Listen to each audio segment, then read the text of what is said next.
নমস্কার বন্ধু, আজ আমি ফেলে দেওয়া নরম মুড়ি দিয়ে স্ন্যাক্স বানিয়ে দেখাবো সম্পূর্ণ নতুনভাবে। ভিডিওটি স্কিপ না করে সম্পূর্ণ দেখতে থাকুন। তার জন্য এখানে আমি পরিমাণ মতো মুড়ি নিয়ে নিয়েছি, আর এই মুড়ির মধ্যে দিয়ে দেব একটি ডিম। এবার এখানে আমি অ্যাড করে দেব পেঁয়াজ কুচি, কাঁচা লঙ্কা কুচি। বাইরে বৃষ্টি হচ্ছে, বৃষ্টির আওয়াজটাও এখানে কিন্তু অ্যাড হয়ে যাচ্ছে। এবার এই মুড়ির মধ্যে আমি অ্যাড করে দেবো সামান্য একটু রসুন কুচি। যেহেতু এখানে আমি ডিম অ্যাড করেছি, তার জন্য আমি রসুন কুচিটাও দিলাম। দিয়ে দেব বেসন। এখানে আমি বেসনটা 1 থেকে 2 চামচের মতো দেব, এটাকে ধরে রাখার জন্য। দিয়ে দেব হলুদের গুঁড়ো, আর এখানে দিয়ে দেব জিরে গুঁড়ো। দিয়ে দেব সামান্য গরম মশলা।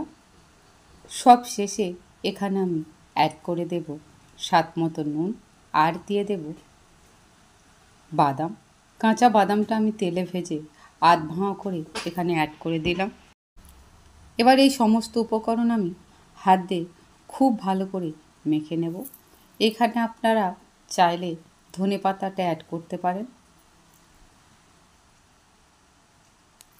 এটা খুব ভালো করে মাখানোর পর এটা আমি শেপ দিয়ে নেব, এভাবে গোল গোল করে। আমি এখানে আমার মতো করে শেপ দিয়ে নিচ্ছি, আপনারা আপনাদের পছন্দ মতো করে শেপ দিয়ে নেবেন। এভাবে সবগুলো আমি বানিয়ে নিয়েছি।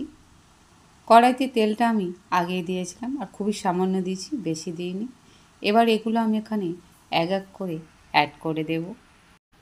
এবার অল্প আঁচে এটা আমি উল্টে পাল্টে খুব ভালো করে ভেজে নেব মচমচে করে। এবার এগুলো আমি উল্টিয়ে দেব। আর ঠিক কতটা লোভনীয় হয়েছে দেখুন বন্ধুরা, অল্প তেলে। এটা কিন্তু একটুও ভেঙে যায়নি বা মুড়িগুলো ছেড়েও যায়নি। নরম মুড়ি ফেলে না দিয়ে এভাবে স্ন্যাক্সের মতো করে বানিয়ে নিতে পারেন। চায়ের সাথে ভীষণ ভালো খেতে লাগবে, এটা এমনিও ভীষণ ভালো খেতে লেগেছে। আমার এগুলো রেডি হয়ে গেছে, এগুলো এবার আমি তুলে নেব।